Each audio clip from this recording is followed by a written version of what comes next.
ሰላም ሰላም የተወደዳችሁና የተከበራችሁ የብርሃን ፋይናንስ ቤተሰቦች በያላችሁበት ሰላማችሁ ይብዛ እያልኩኝ በዛሬ ቪዲዮአችን የምናየው ካፒታል ጌይን ታክስ ምንድን ነው? ካፒታል ጌይን ታክስ እንዴት ይሰላል? ፕላስ ከኛስ ከካፒታል ገበያ ተሳታፊዎች ጋር በቀጥታ እንዴት ይገናኛል የሚል እጅግ ጠቃሚና አስተማሪ የሆነ ነጥብን አንስተን በሚገባ እናያለን። ዲቴይል በሆነ መልኩ ፕራክቲካል ኢላስትሬሽኖችንም ወስደን የምናይ ስለሆነ ከቪዲዮ ፍጻሜ ድረስ አብራችሁኝ እንድትቆዩ እንዲሁም ደግሞ ለቻናሉ አዲስ ከሆናችሁ ቻናሉን ሳብስክራይብ በማለት ተጨማሪ የፋይናንስ የኢንቨስትመንትና የካፒታል ማርኬት ጉዳዮች ሲለቀቁ እንዲደርሷችሁ እንድታደርጉ በአክብሮት ጋብዛለሁ። ካፒታል ጌይን ታክስ ምንድን ነው የሚለውን ከማየታችን በፊት ራሱ ካፒታል ጌይን ምንድን ነው የሚለውን በሚገባ ማየት መቻል አለብን። ካፒታል ጌይን ማለት የካፒታል ሀብቶችን በማስተላለፍ አሊያም ደግሞ በመሸጥ ሂደት ውስጥ የሚገኝ ጥቅም የሚገኝ ትርፍ የካፒታል ጌይን ይባላል። ከዛ ጥቅም ላይ የሚከፈል ግብር የሚከፈል ታክስ የካፒታል ጌይን ታክስ እየተባለ እንደሚጠራ ሁላችንም በሚገባ መረዳት መቻል አለብን። የካፒታል ሀብቶች ከሚባሉ ሀብቶች መካከል ሰነዶች አንደኞቹ ናቸው። ያ ማለት አክሲዮኖችና ቦንዶች ተጠቃሾች ናቸው። ስለዚህ ማንም ሰው ይዞት የነበረውን አክሲዮን ሲሸጥ አሊያም ደግሞ ለሌላ ወገን ሲያስተላልፍ የሚያገኘው ጌይን ካለ የሚያገኘው ጥቅም የሚያገኘው ትርፍ ካለ ያ ትርፍ ምን ተብሎ ይጠራል? የካፒታል ጌይን ይባላል። በዛ ጌይን ላይ የሚከፈል ታክስ የሚከፈል ግብር የካፒታል ጌይን ታክስ እየተባለ እንደሚጠራ ሁላችንም መረዳት መቻል አለብን። ስለሆነም ዲቴይል የሆነውን ፕራክቲካል ኢላስትሬሽናችንን ግልጽ በሆነ መልኩ ለመረዳት ያመችን ዘንድ መጀመሪያ ህጋዊ ማዕቀፎችና መርሆች እነማን ናቸው የሚለውን ማየት መቻል አለብን። የካፒታል ጌይን ታክስን በማስላት ሂደት ውስጥ ኮንሲደር የምናደርጋቸው ህጋዊ ማዕቀፎችና ዋና ዋና መርሆች እነማን ናቸው? እነዚህም በሚገባ ካወቅ በቀጥታ ፕራክቲካል የሆነውን ዲቴይል የሆነውን ኢላስትሬሽናችንን ግልጽ በሆነ መልኩ ለመረዳት ይቀለናል። ስለሆነም አንድ ሰው የካፒታል ጌይን ታክስን ለማስላት ሲሰለፍ ኮንሲደር ሊያደርጋቸው የሚገቡ ህጋዊ ማዕቀፎችና ዋና ዋና መርሆችን መለየት መቻል አለበት። ኦፍኮርስ 5 ናቸው። ነገር ግን ወደ 4 አምጥተን እነዚህን ህጋዊ ማዕቀፎችና ዋና ዋና መርሆች በሚገባ እናያለን። አንደኛውና የመጀመሪያው ማንም ሰው የካፒታል ጌይን ታክስን ማስላት ሲፈልግ ምን ያህል ምጣኔ ነው የሚከፈል ብሎ ማየት መቻል አለበት። ስለሆነም ህጉ ምን ይላል? አንድ ሰው የካፒታል ሀብቶችን በማስተላለፍ ከሚያገኘው ጥቅም ላይ 15% ግብር መክፈል መቻል አለበት ይላል። ስለዚህ የመጀመሪያው ህጋዊ ማዕቀፋችን ስንት ፐርሰንት እንድንከፍል ያዛል ማለት ነው? 15%። ስለሆነም ማንም ሰው ማንም ድርጅት የካፒታል ሀብቶችን በመሸጥ በማስተላለፍ የሚያገኘው ጥቅም ላይ የሚያገኘው ትርፍ ላይ 15% ግብር የሚከፍል መሆኑን ሁላችንም መረዳት መቻል አለብን። ሁለተኛ የካፒታል ጌይን ታክስ ሲከፈል ህጋዊ ማዕቀፉ ምንን ይፈቅዳል? የዋጋ ግሽፈት ማስተካከያ እንዲደረግ ፍቃድ ይሰጣል። ቢኮዝ አክሲዮኑ ወይም ደግሞ ቦንዱ ሲገዛ ያብር የነበረው የመግዛት አቅምና አሁን ላይ ያ አክሲዮን ወይም ደግሞ ያ ቦንድ ሲሸጥ የዚህ ብር የመግዛት አቅም በፍጹም እኩል አይሆኑም፣ ተመሳሳይ አይደለም። ስለዚህ አትሊስት ይሄንን ኮምፖንሴት ሊያደርግ የሚችል ህጋዊ የሆነ የዋጋ ግሽበት ማስተካከያ ያለ መሆኑን ሁላችንም መረዳት መቻል አለብን። 30% ነው። ይህንን ዲቴይል በኢላስትሬሽኑ እናየዋለን። ስለዚህ ህጋዊ በሆነ መልኩ የገቢ ግብር አዋጁ በሚፈቅደው መልኩ አንድ ሰው የካፒታል ጌይን ታክስን ሲከፍል የዋጋ ማስተካከያ ስንት ፐርሰንት እንዲጠቀም ይፈቀድለታል? 30% እንዲጠቀም ይፈቀድለታል። ወይም ደግሞ 30% ተጠቅሞ ኢንፍሌሽኑን አጀስት እንዲያደርግ ይፈቀዳል ማለት ነው። ሶስተኛውና ሌላኛው ህጋዊ ማዕቀፍ ወይም ደግሞ የካፒታል ጌይን ታክስን ለማስላት የምንከተለው መርህ ተቀናናሽ ወጪዎች አሉ። ህጋዊ የሆኑ ተቀናናሽ ወጪዎች የካፒታል ጌይን ታክስን ለመክፈል በምናደርገው ጥረት ውስጥ የሚቀነሱልን መሆናቸውን መረዳት መቻል አለብን። እነዚህ ተቀናናሽ ወጪዎች ወይም ደግሞ ዲዳክተብል ኤክስፔንስ እና አድሚኒስትሬቲቭ ኮስት እያልን እንጠራቸዋለን። ይህንን አክሲዮን ለመግዛትና ለመሸጥ በምናደርገው ጥረት ውስጥ የምንከፍለው የደላላ ወጪዎች ይኖራሉ። ብሮከርስ ኮሚሽን የምንለው፣ ለሰነደ መዋለ ንዋይ ገበያ የምንከፍለው ፊ አለ፣ ለካፒታል ገበያ ባለስልጣኑ የምንከፍለው አለ። ለሲኤስዲ ምንም እንኳን አሁን የተወሰነ እንኳ ባይሆን የሲኤስዲ አሁን አልተወሰነም፣ ነገር ግን ወደፊት የሚወሰን ስለሆነ ለሲኤስዲም ጭምር የሚከፈል ህጋዊ የሆነ ተቀናናሽ ወጪዎች አሉብን። ፕላስ አድሚኒስትሬቲቭ ወጪዎችም አሉ። ይህንን የምንሸጠውን የካፒታል ጌይን ታክስ የካፒታል ጌይን ያገኘንበትን ሰነድ ወይም ደግሞ አክሲዮንና ቦንድ ያስተዳደርንበት ህጋዊ ወጪዎችም ጭምር በተቀናናሽነት የሚያዙ መሆናቸውን ሁላችንም ማወቅና መረዳት ሌላኛው ጠቃሚ የሚባል ጉዳይ መሆኑን መረዳት መቻል አለብን። ሌላው እና የመጨረሻው የኪሳራ ማስተካከያም ጭምር ህጋዊ በሆነ መልኩ የሚፈቀድ መሆኑን መረዳት መቻል አለብን። የኪሳራ ማስተካከያ ብቻ ሳይሆን ኪሳራው በዚህ ዓመት የማይስተካከል ከሆነ ለቀጣይ ዓመትም ጭምር መሸጋገር የሚችልበት ህጋዊ ማዕቀፍ እንዳለ መረዳት መቻል አለብን። ያ ማለት ምን ማለት ነው? ለምሳሌ በዚህ በጀት ዓመት ውስጥ በሆነ ድርጅት ውስጥ ያለንን አክሲዮን ስንሸጥ ኪሳራ ቢኖርብንና የሆነ ድርጅት አክሲዮናችንን ስንሸጥ ደግሞ ትርፍ የምናገኝ ከሆነ ካገኘነው ትርፍ ላይ መጀመሪያ የደረሰብንን ኪሳራ እንድንቀንስ፣ እንድናካክስ፣ ኪሳራችንን ኦፍሴት እንድናደርግ ህጉ ይፈቅዳል። ይህንን መረዳት መቻል አለብን። ኢቭን ኪሳራውን ኦፍሴት ስናደርግ እንኳን 100% ኦፍሴት መሆን የማይችልበት እድል ካለ ዘ ሪሜይኒንግ ሎስ ለቀጣይ ዓመት ፎርዋርድ እንደሚደረግና ቀጣይ ዓመት ትርፋችን ላይም ተቀናሽ ሆኖ የሚቀጥልበት ሁኔታ እንዳለ ሁላችንም መረዳት መቻል አለብን። ይህንን እነዚህን ህጋዊ የሆኑ ማዕቀፎችና ዋና ዋና መርሆች በሚገባ በዚህ መልኩ ካየን ዲቴል የሆነውን ፕራክቲካል ኢላስትሬሽን ለመስራት በእጅጉ ቀላል ይሆንልናል ማለት ነው። ፕራክቲካል ኢላስትሬሽኑን ለማየት አንደኛና የመጀመሪያ ኮንሲደር ማድረግ ያለብን የአክሲዮን ግዥ ነው የሚደረገው። መጀመሪያ ለምሳሌ አቶ በቀለ የሚባል አንድ ግለሰብ አለ ብለን እንሰብ። አቶ በቀለ ከ2 ዓመት በፊት የኢትዮ ቴሌኮምን 1000 አክሲዮኖች ገዛ ብለን ብናስብና እያንዳንዳቸው አክሲዮኖች 300 ብር ዋጋ የነበራቸው ናቸው ብለን ብናስብ አጠቃላይ ምን ያክል የግዥ ወጪን ያወጣል ወይም ደግሞ የግዥ ዋጋ ነበራቸው? 1000 አክሲዮኖች ሲባዛ በ300 ብር መግዣ ዋጋ አጠቃላይ 300 ሺህ ብር የግዥ ዋጋን ያወጣል። ነገር ግን አኩዚሽን ኮስቱ የግዥ ዋጋው ብቻ አይደለም። ግዥን በመፈጸም ሂደት ውስጥ ግዥን ለማሳለጥ ተያይዘው የወጡ ሌሎች የግዥ ወቅት ወጪዎችም ካሉ አብረው ካፒታላይዝ እንደሚደረጉ ሁላችንም መረዳት መቻል አለብን። ለምሳሌ አሁን በኢትዮጵያ ካፒታል ገበያ ባለው ሴናሪዮ ፕራክቲካል በሆነ መልኩ አንድ ሰው አንድን አክሲዮን ሲገዛ ከትራንዛክሽን ቫሊዩ ላይ ይህንን ያክል ፐርሰንት ተቀናናሽ ወጪዎች አሉበት ወይም ደግሞ የግዢ ወቅት ወጪዎች አሉበት 2.11 ይመጣል። ይሄ 2.11 እንዴት ነው የመጣው? 1.6 የብሮከር ኮሚሽን፣ 0.36 ለኢሲኤክስ የሚከፈል ፊ፣ 0.15% ለካፒታል ገበያ ባለስልጣኑ የሚከፈል። እንደውም ይሄ ኮንሲደር የተደረገው የሲኤስዲው ሳይታከል ማለት ነው። አጠቃላይ የግዢ ወቅት ወጪዎች ስንት ይሆናሉ ማለት ነው? አጠቃላይ ወጪው የግዢ ወጪው 300 ሺህ ብር አለ ሲባዛ የግዢ ወቅት ወጪዎች 2.11% ናቸው።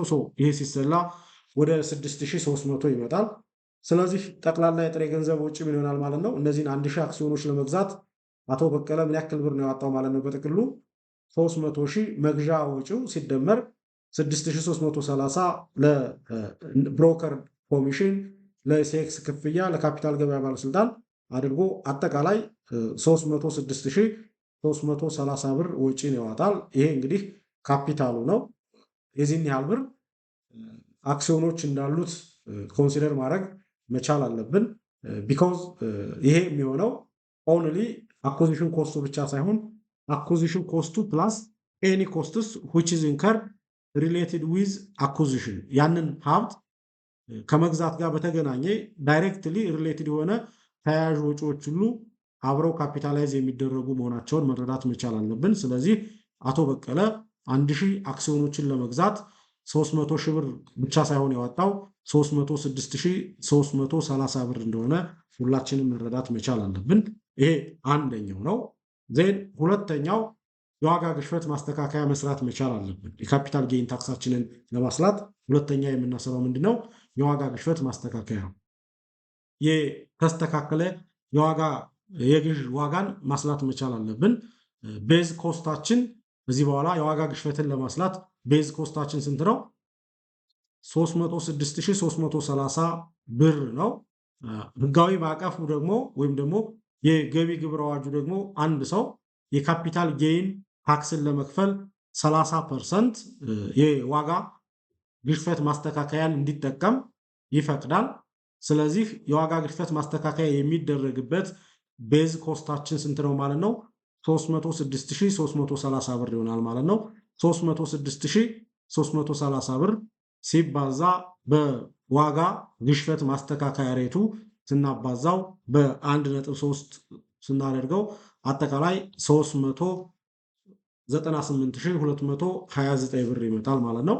ይህ ማለት ምን ማለት ነው ሲተረጎም አክሲዮኑ ሲገዛ የነበረው 306330 ብር እና አሁን ላይ አክሲዮኑ ሲሸጥ ያለው 398229 ብር በመግዛት አቅም ተመሳሳይ ናቸው ማለት ነው። ይህንም በሚገባ ማየት መቻል አለብን። በ30% ይሄ ግሽበት ቢያጋጥመው ከስንት ብር ጋር እኩል ይሆናል ማለት ነው? ከዚህ ብር ጋር እኩል ይሆናል ተብሎ ይታሰባል። ይህንን መረዳት መቻል አለብን። ይህንን 30% የት ነው ያገኘነው? 2025 ላይ አሜንድ የተደረገው የገቢ ግብር አዋጁ ላይ ነው። ይሄ ሬት የመጣ ከዛ መሆኑን ሁላችንም መረዳት መቻል አለብን። ሶስተኛ ይሄ አክሲዮን ሽያጭ ኬዙን ብናይ ዲስፖዛል ሊባል ይችላል። መሸጥ ወይ ደግሞ ማስተላለፍ ሊሆን ይችላል። የኢትዮ ቴሌኮም አክሲዮን ዋጋ በገበያው አድጎ ዛሬ ላይ አቶ በቀለ የአክሲዮን ገበያው ላይ ማለት ነው እነዚህን 1000 አክሲዮኖቹን በ1000 ብር የሚሸጥበት እድል አገኘ ብለን ብናስብ አጠቃላይ ምን ያክል ጠቅላላ የሽያጭ ገቢን ያገኛል? ግሮስ ፕሮሲዱ ምን ያክል ይሆናል ማለት ነው? 1000 አክሲዮኖች ሲባዛ በእያንዳንዳቸው ዋጋ 1000 ብር አጠቃላይ 1 ሚሊዮን ብር ጠቅላላ የሆነ የሽያጭ ገቢን ያገኛል። ነገር ግን ሽያጩን ለመፈጸም ደግሞ ሌሎች ተያይዘው የወጡ የሽያጭ ወቅት ወጪዎች ካሉ እነሱን ማሰብ መቻል አለብን። በኢትዮጵያ የካፒታል ገበያ ኮንቴክስት ሽያጭም ሆነ ግዢ ስንፈጽም ያንኑ ኮሚሽን እንከፍላለን። 2.11 እንከፍላለን። ያ ማለት ቅድም እንዳልኳችሁ 1.6ቱን ለኮሚሽን ለደላላ 0.15ቱን ለካፒታል ገበያ ባለስልጣን 0.36ቱን ደግሞ ለኢትዮጵያ ሰነደ ሙዓለ ንዋይ ገበያ እንከፍላለን። ስለዚህ የ1 ሚሊዮን 2.11% ሲሰላ 21100 የሽያጭ ወቅት ወጪዎች አሉ ማለት ነው። ስለዚህ የተጣራው የሽያጭ ገቢን ለማግኘት እነዚህን ኮንሲደር ማድረግ እንዳለብን መረዳት መቻል አለብን። ሌላኛ ሴናሪዮ ይህንን 1 ሚሊዮን ብር የተሸጠ አክሲዮን ለማስተዳደር አድሚኒስተር ለማድረግ ተያይዘው የወጡ ወጪዎች አሉ። ህጋዊ የሆነ ወጪ 2000 ብር አለብን።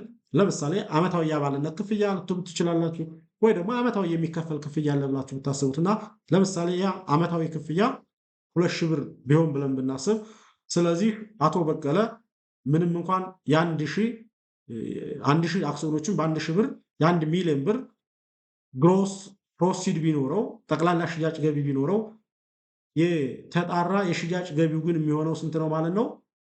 1 ሚሊዮን ሲቀነስ የሽያጭ ወቅት ወጪዎች ይህንን ያክል ዜን ለአድሚኒስትሬቲቭ ያወጣው 2000 ብር ወጪ አጠቃላይ ኒት ፕሮሲዱ ወይም ደግሞ የተጣራ የሽያጭ ወቅት ገቢው ስንት ይሆናል ማለት ነው?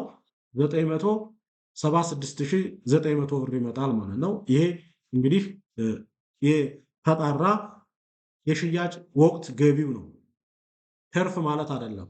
ስቲል ይሄ ምንድነው? የተጣራ የሽያጭ ገቢ መሆኑን መረዳት መቻል አለብን። ዜን ኔክስት ምን ኮንሲደር እናደርጋለን? በሌላ አክሲዮን የደረሰ ኪሳራን ስለማቀናነስ ኮንሲደር እናደርጋለን።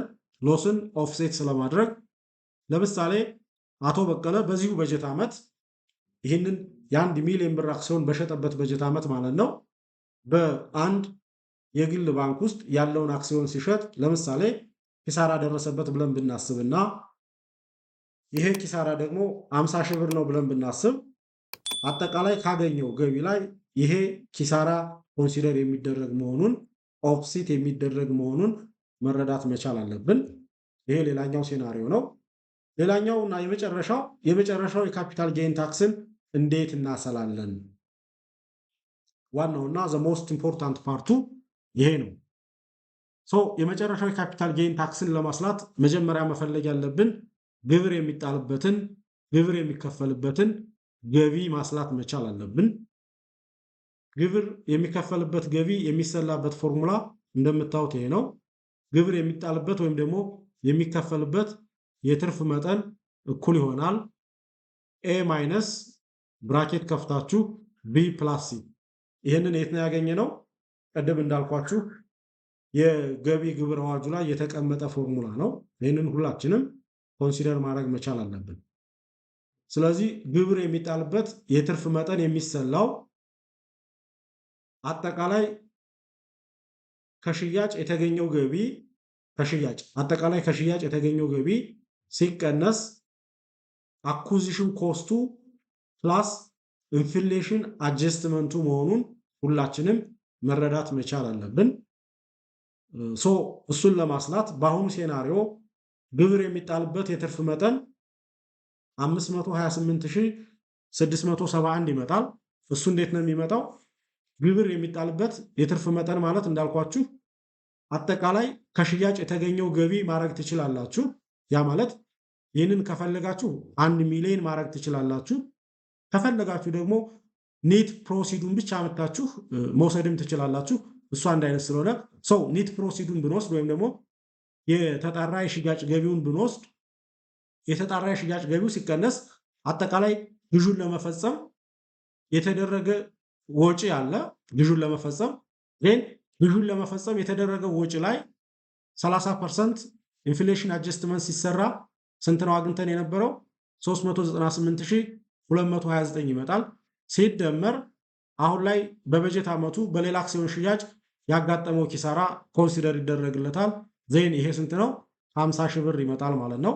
976900 ብር ሲቀነስ 398229 ሲደመር 50 ሺህ ሆኖ ስንት ይመጣል ማለት ነው? 528671 ግብር የሚከፈልበት የተጣራ ገቢ ይሆናል ማለት ነው። ስለዚህ አቶ በቀለ ለገቢ ባለስልጣኑ ምን ያክል ብር ግብር ይከፍላል ማለት ነው? ቀጥታ ይህንን ያክል ብር ይከፍላል። ይሄ የመጣው እንዴት ነው? ግብር የሚከፈልበት የተጣራ ገቢው ሲባዛ የግብር ምጣኔው ማለት ነው። 528671 ብር ሲባዛ አጠቃላይ የካፒታል ጌይን ታክስ ሬቱን ኮንሲደር እናደርጋለን። ይህን ስናባዛ የምናገኘው ይሄ ይሆናል ማለት ነው። ዜርፎር ፋይናሊ አቶ በቀለ ስንት ብር የተጣራ የካፒታል ጌይን ያገኛል ማለት ነው? የተጣራ የካፒታል ጌይን የሚያገኘው ስንት ብር ይሆናል ማለት ነው? እንደምታዩት 449370 ከ35 ሳንቲም ይሆናል። ይሄ እንዴት ነው የሚወጣው? ግብር የሚከፈልበት የተጣራ ገቢ ሲቀነስ የግብር መጠኑ ኦልሬዲ ተሰልቶ ማለት ነው። ይህን ስታደርጉ ምን ታገኛላችሁ ማለት ነው? አጠቃላይ አቶ በቀለ የተጣራ የካፒታል ጌይኑ ወይም ደግሞ ይህንን ካፒታል ሀብቱን ከማስተላለፍ አሊያ ደግሞ ከመሸጥ ያገኘው የተጣራ ትርፉ 449370 ይሆናል ማለት ነው። ምናልባት ቪዲዮ ጠቃሚና አስተማሪ ሆኖ ካገኛችሁት ላይክ እንድታደርጉት ሼር እንድታደርጉት እያልኩኝ ለቻናሉም አዲስ ከሆናችሁ ቻናሉን ሳብስክራይብ በማድረግ የቻናሉ ቤተሰብ እንድትሆኑ በአክብሮት ጋብዛለሁ። አመሰግናለሁ።